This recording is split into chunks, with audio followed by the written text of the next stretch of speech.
Well, this was going to be a build of a 6809 computer. I already had some of it started, however my phone decided to crash, and it is a little bit warm. I don't know if that's... yeah, it's from the battery. We're going to be basing this off of Grant Searle's machine here. The actual chips that we're using, we've got our CPU, our actual 6809. We've got our RAM, which I'm gonna... yeah, guess I'm putting the RAM on top, which we're going to put here. This is actually smaller than what he's recommending, but it should be fine.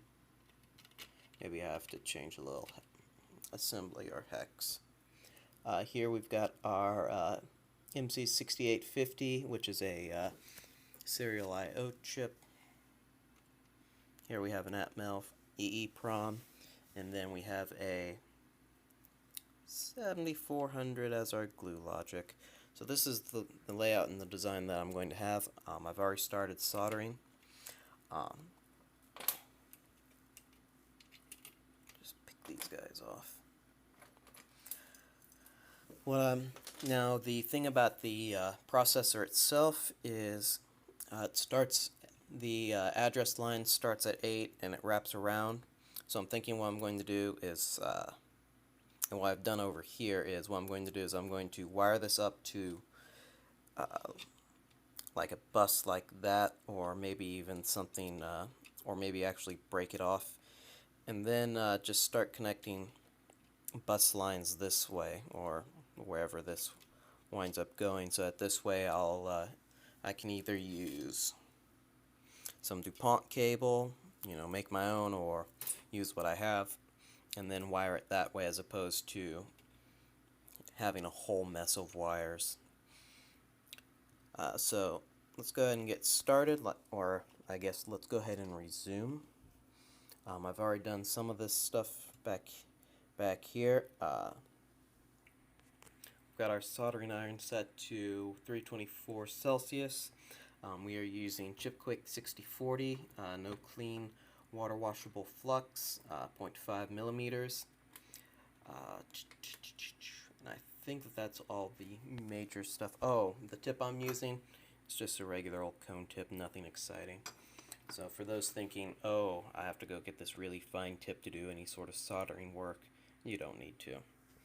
So I'm going to set this back on top of my lamp, and let's hope that things don't crash again this time. I'm going directly from the YouTube app, so hopefully if it does crash, then some of it will already be saved to YouTube, and I don't have to start from scratch again.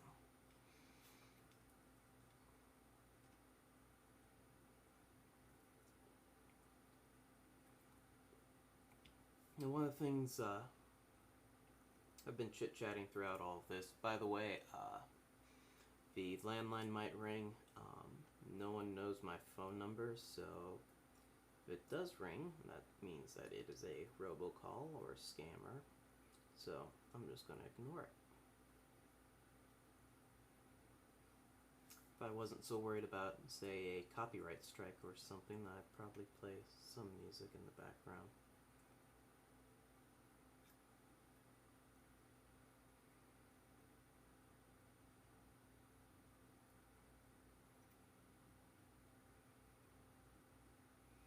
For those of you beginning players, welcome. This is a decent-sized task, but I imagine that you'll feel very accomplished after doing it. When you start soldering, one of the things that you want to make sure that you do is that you heat the joint. So right now I've got the tip placed on both the copper pad and on the pin. Now I'm going to bring the solder to it. And you've noticed I've backed away. I didn't just keep on feeding it in there. And I pull away, and everything's nice and good. One of the things that we don't want to do is we don't want to just put a big old blob of solder on here and just kind of how you doing? That's not a good way. Um, and what I'm doing here is I'm cleaning off the tip. I've got this almost like a wire brush thingy. You can find them at electronics places. Some people use a sponge. Either's fine. I just like this better. Something else you'll want to make sure that you do as you're a beginner is make sure that you have your tip tinned, so you see how it's all nice and shiny. This will help prolong the life of it. Should be a million other videos on YouTube about how to do that. What I'm using, however, is this little thing of tip tuner. Just place it in there. Get effectively solder on it. Clean it off. So, because what it'll do is it'll bead up on there. So, I'm just making sure everything's nice and clean.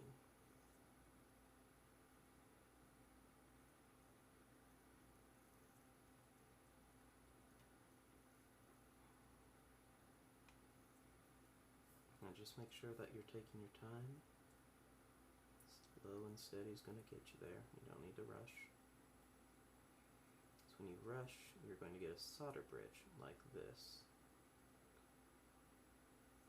So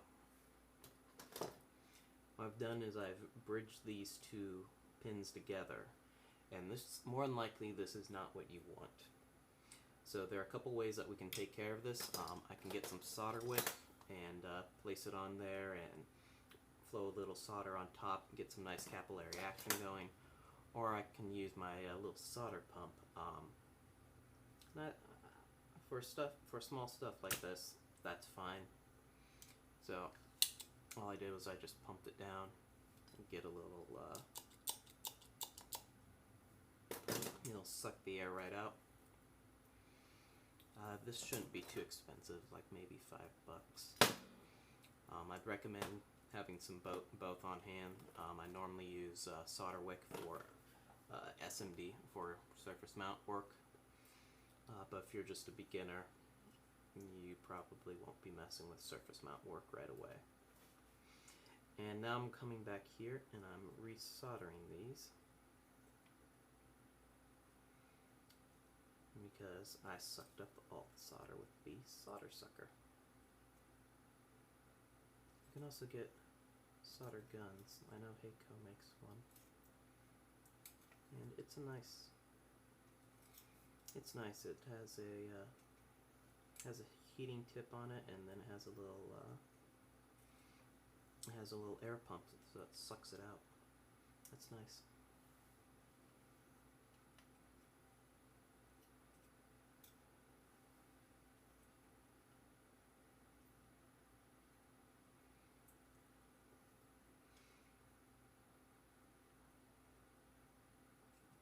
Now you don't need to particularly go in any order. If you want to, you can zigzag across, but I would not recommend that because then you're more likely to either unsolder something else when you're filling in the gaps, or you're likely to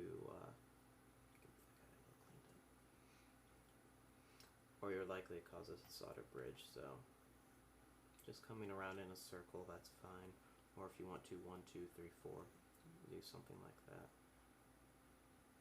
But I would pick a decent pattern, not try to do anything fancy, because in the end, no one's going to know. You can brag about it, but if your product doesn't work, then who cares?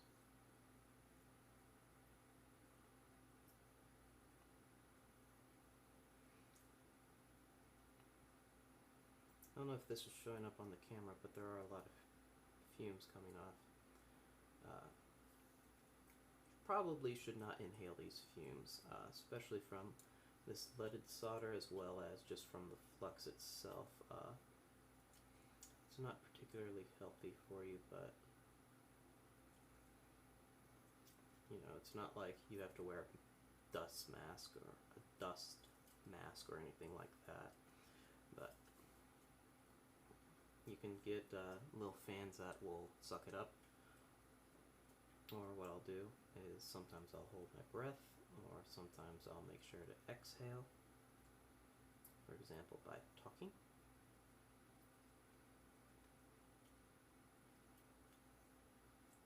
As you see, I try to talk when I've got the iron on, and keep quiet when I have it off.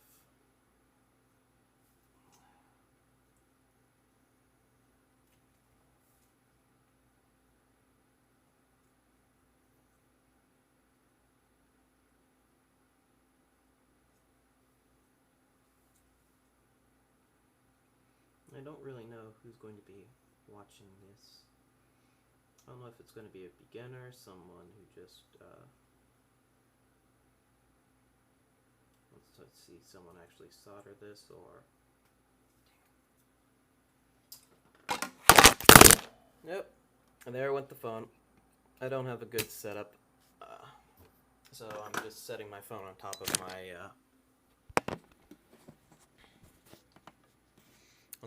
lamp. There we go. I just hope that my head hasn't been in the shot so you can't see anything. I think I've been good though.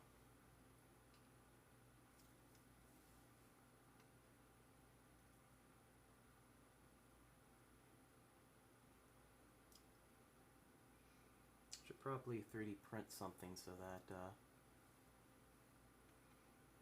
I can either hang that, or more than likely what I'd like to hang is this little cheapo generic GoPro camera.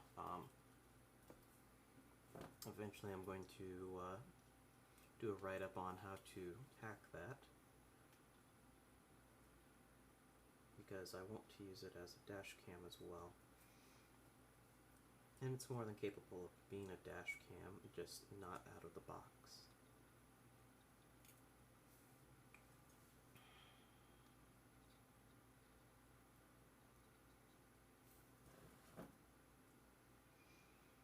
Although I do have a slight concern about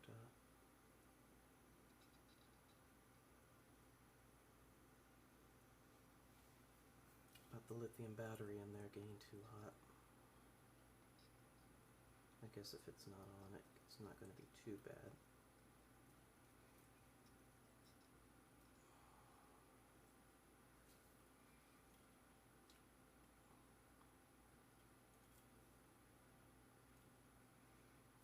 Let's get this cleaned up.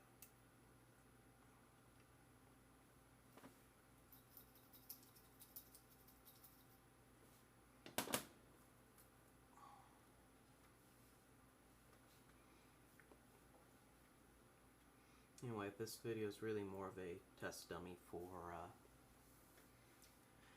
when I go ahead and open this guy and see all what's in it. I'm guessing that it's going to be something very similar to this Bluetooth device by Adafruit.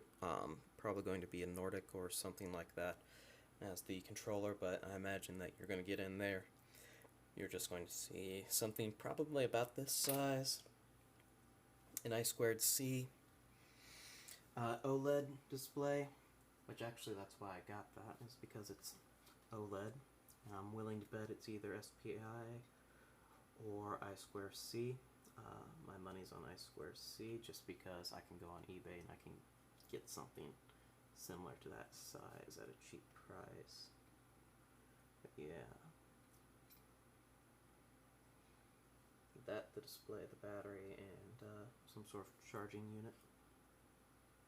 I'm not expecting anything else.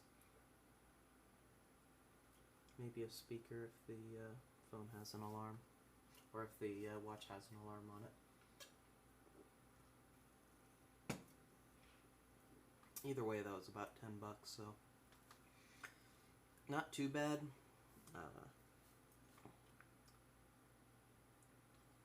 Especially just for playing around with.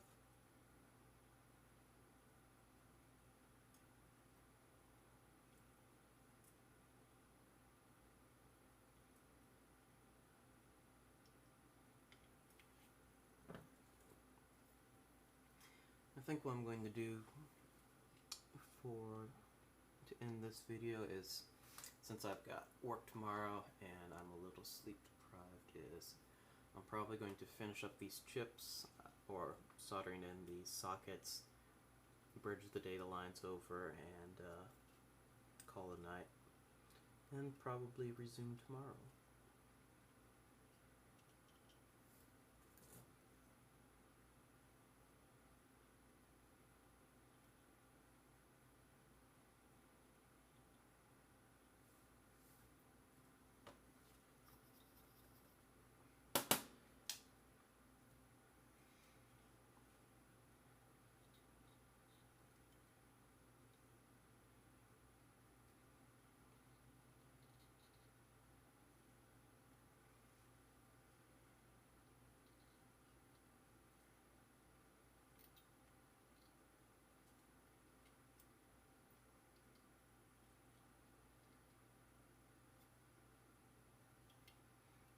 I just realized all the creaking and stuff might be an ASMR for some people.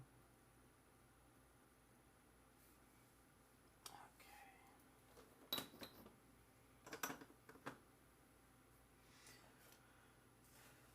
Now, one of the things that I like to do is I like to clip off the leads from, say, like from like a resistor or something, and keep them. And then what I can do is I can take all that and then I can use it for small little jumpers. So I need 8, that's 3, 4, 5, 6, 7, 8. Let's get this.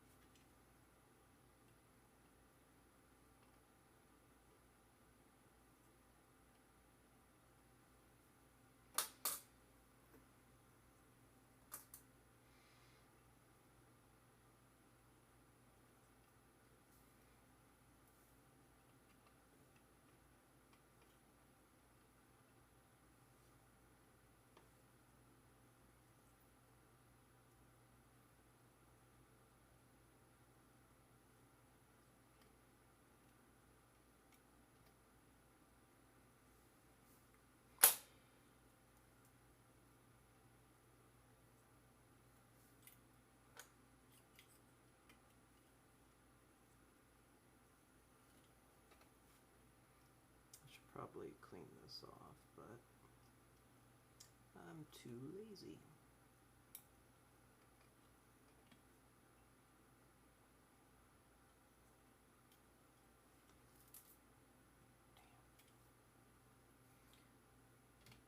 Well, luckily none of those went on the floor. Seems like that this pen is a bit dirty, though. That's okay.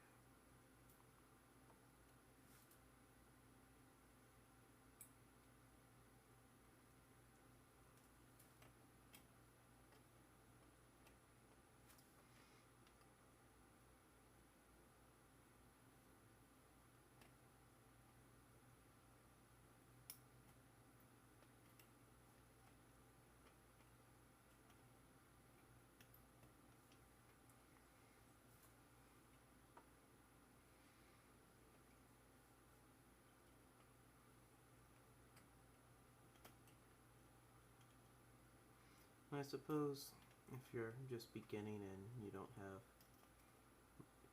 just buckets of money to throw in to everything, you don't need a pair of tweezers, or you can just use the ones that you, just a regular household pair. These are supposed to be non-magnetic stainless steel. I haven't tried to magnetize them, but I imagine that there's no reason for the company to lie like that. Or if you want to, you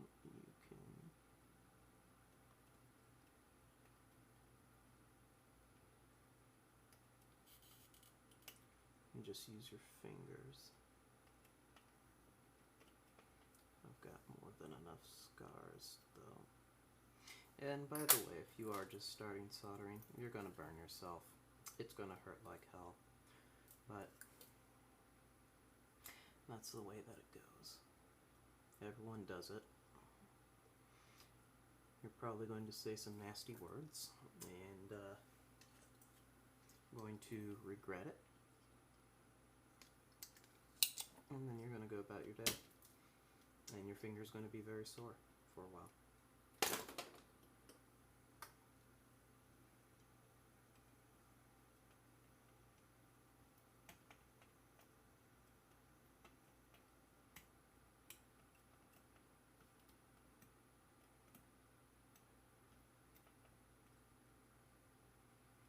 Apparently YouTube wants me to wait 24 hours before I can stream.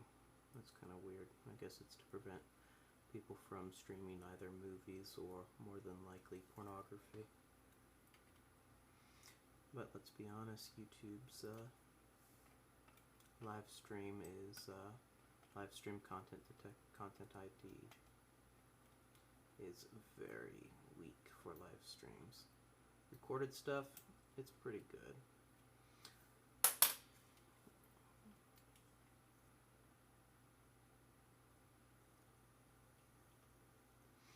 But for live streams, no, I can literally go online, find a stream of CNN, Fox News, or whatever, and not have to pay for cable. Sometimes I do that at work, but I do have a valid cable subscription, so it's probably still piracy, but I don't know if they're going to come knocking on my door for something like that, especially when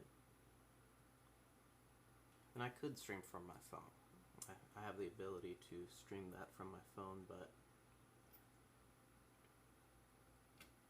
why waste that much battery? And probably the content filter at work would block out streaming from Fox. Okay. Let's go ahead and clean this up.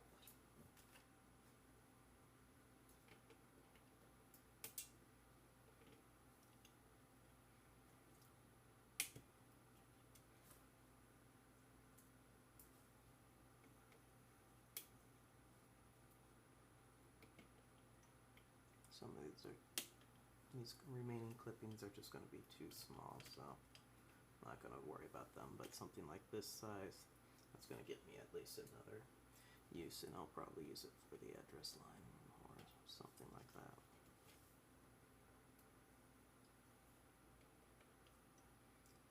I don't know if I should socket the crystal oscillator though, or if I should just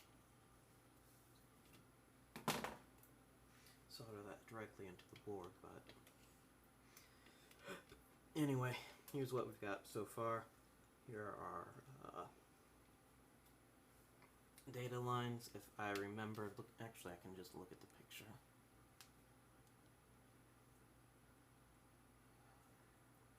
Should probably disable the lock on here since this tablet's just going to be sitting on this workbench. Yeah, so 22, 21, 22, 23, 24, 25, 26, 27, 28, 29, 30, 31 right here is data 0, here is data 7.